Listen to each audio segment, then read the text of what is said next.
October 28th, 2015. HR3830, Reducing Gun Violence in Our Neighborhoods Act of 2015. This bill is sponsored by Nadia Velazquez and co-sponsored by Hakeem Jeffries. Democrats, both out of New York. The bill is a medium read. It's about 8 pages, and it goes over some new gun control that Democrats are looking to pass nationally.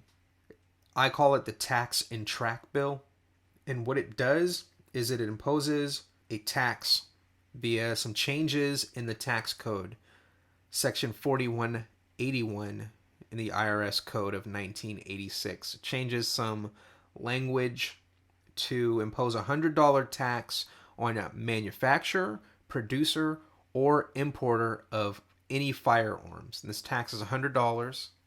The language also puts in an exemption for the U.S. or federal, state, and local government for police or other law enforcement purposes. It also establishes a trust fund for gun violence reduction and mental health counseling. This will be funded by 3 different revenue streams, 2 other tax programs, and the $100 tax. The tracking portion of the bill, it grants the Department of Justice, specifically the Attorney General, sole power in implementing a passive tracking technology and requires every firearm produced to implement the technology in their firearms.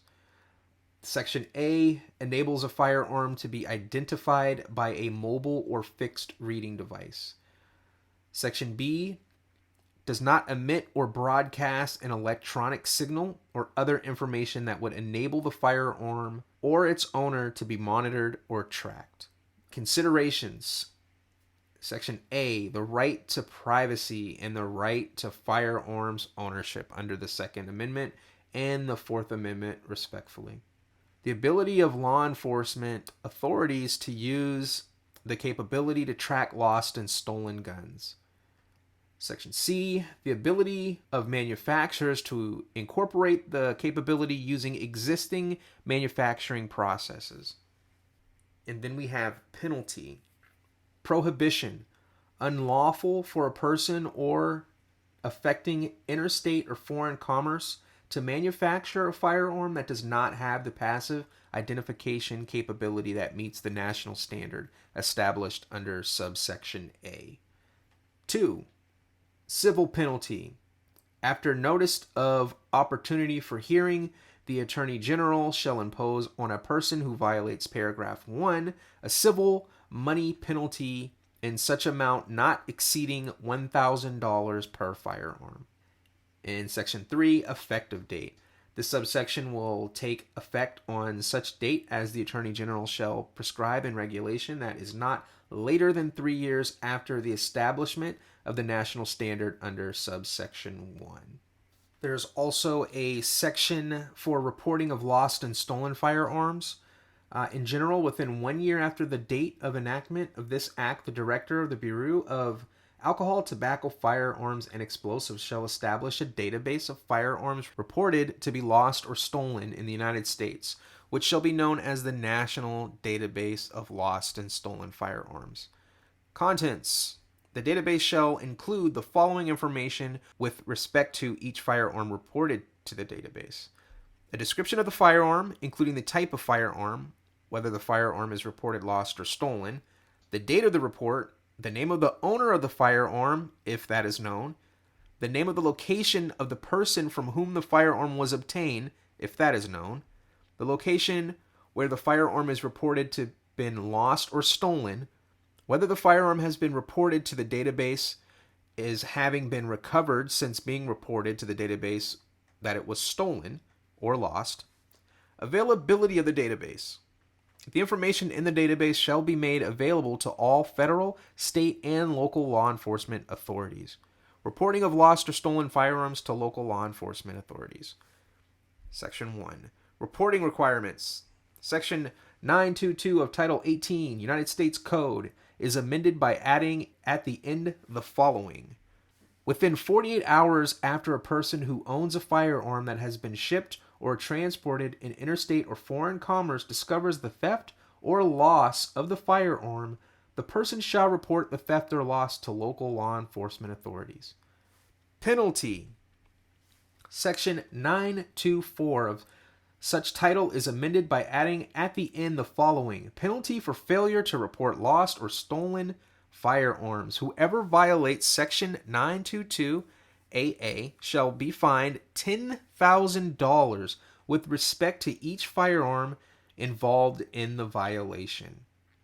Requirement that law enforcement authorities report lost or stolen firearms to the National Registry. Within 7 days after local law enforcement authorities receive a report that a firearm is lost or stolen, the authority shall transmit the report to the National Database of Lost and Stolen Firearms. Now I want to add some commentary to this bill. What is the point of this bill? I personally believe there is no point to this bill other than to go after law-abiding citizens, and more importantly, the law-abiding citizens that take advantage of the Second Amendment, their right to own firearms.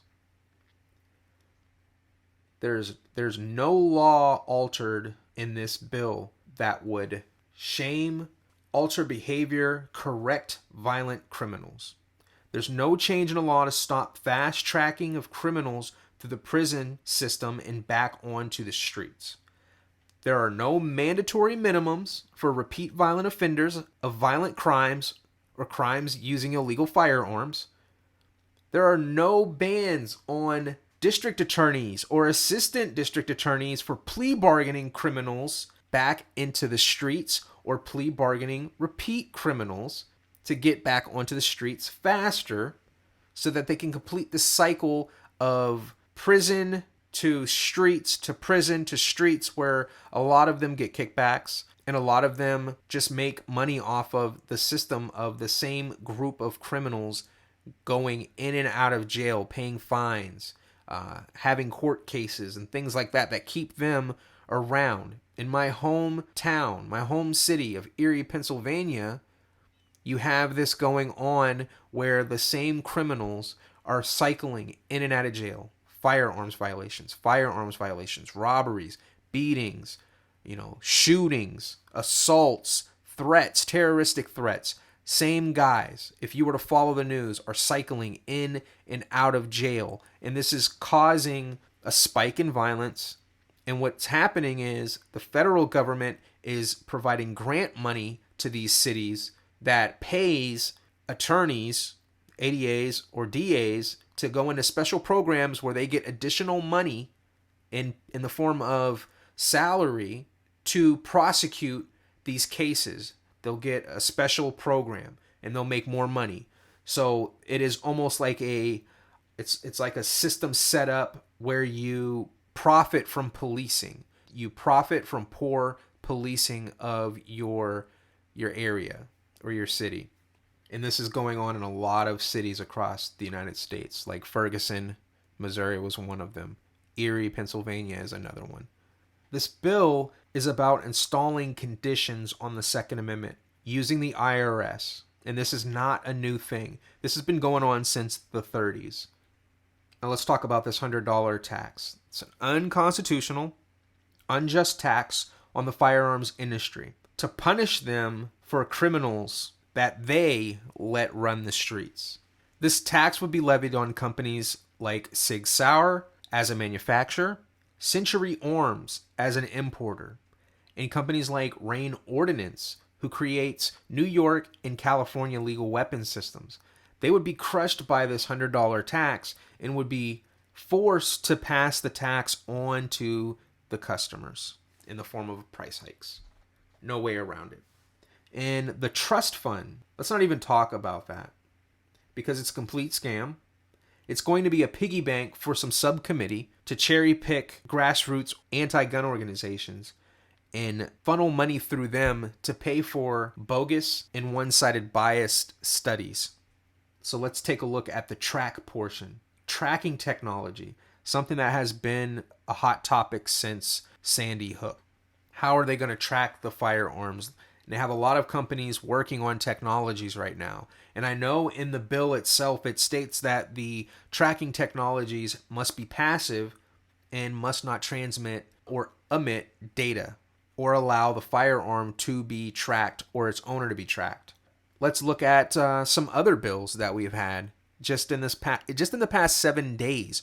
We've had a bill that looks to add a few sentences to another bill or another law and completely change things. So if they can get this bill passed, do you think it would be very difficult for them to get another bill passed that would just alter some of the language in the bill, like the section that goes over the considerations for the passive technology? If they can scratch some lines out of the sentence here and scratch some lines out of one of the subsections in there, then now you have an open floor to use tracking technology. They basically are going to Trojan horse this bill in, or attempt to, and then down the line, once everything gets established, once your database for stolen lost weapons is created, once that database is created and ready to go, then they can pass another bill that would scratch, sentences, scratch language out of this bill and change it so that now the passive technology is no longer a passive technology. Now it's actively tracking your firearm. Now it's actively tracking you. And a lot of the technology that I have looked at, it's going to be there's some that are based on accessories like a watch or a band that you would wear to be able to enable your firearm. Now, they could use that to say, okay, some type of Bluetooth or secure Bluetooth technology that would allow you to take your Glock 19, and the only way you can pull that trigger is if you are wearing this band and that gun detects that trigger, then you can pull it. And that band also doubles as a tracking device for your firearm. So they'll sell it to you as, oh, it's secure. Your kids can't pull the trigger if they're not wearing a band. And if your firearm's stolen, you can track it because it has this, the secure Bluetooth technology, or it has radio frequency ID built into it, and we can kind of track it down to a location and then find it that way. It's all in the name of safety and security, and it sounds good, and it sounds like it's going to work for you, and it sounds like it's all about safety, but it's really not. It's really about just tracking you and getting every firearm into a database. This technology will not be limited to manufacturers such as 6 Hour, Glock. This technology will be forced on anyone, any person that is to manufacture a firearm. So if you hobby build an AR-15, if you hobby build a 3D printed pistol, say that technology improves over time and you can easily create one, you would be required by law to implement this track technology into your personal firearm. So if this technology, let's say, they set it up so that you can purchase it to put into your home build, costs $500, well, you just increased the cost of your build by $500 just because of this stipulation in this bill. It is dangerous stuff. It is very dangerous, and they're going to sell this to you as secure and safe, but it's really just arbitrary nonsense that's going to put you in a corner. So, be careful with this stuff. Pay attention to these politicians. They're really small fries in New York, but, get their name out there. Get that name in your mind. I'm going to do a profile on them so you can take a look at what's going on, what they're doing, what they're about, what they represent, so that you just aren't looking at this bill and coming to a conclusion about them.